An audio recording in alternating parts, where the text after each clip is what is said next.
kindly occupy the front seats. Sir Christian? Okay? So pag-ibig ang nagbibigay kulay sa buhay ng bawat isa. Pag-ibig sa tinatangi, sa pamilya, sa kaibigan at sa inang bayan. Ang mga piling tugtugin sa pagtatanghal na ito ay nagpapahayag ng pag-ibig sa iba't ibang aspekto at ng emosyong may kaugnayan dito. Pinapakita rito ang ating mga pagpapahalaga bilang mga Pilipino, nagpapaalala ng mga pakikinig, pagtalima, disiplina, paninindigan at pagkamakabayan. Ipinapahayag rin dito ang emosyon tulad ng kaligayahan, kalungkutan at pananabik. Samahan at tunghayan ang mag-aaral sa ikalawang baitang ang kasunlaran ng ating kultura bilang mga Pilipino sa pamamagitan ng pagsayaw at pagpapahayag ng pag-ibig. So once again, our grade 2 students.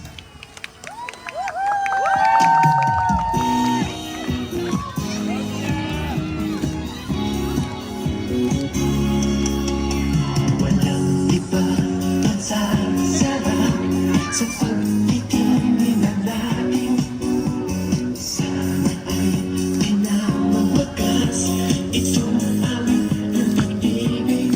Awit natin ay wag na wag mong kalimutan.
Husay.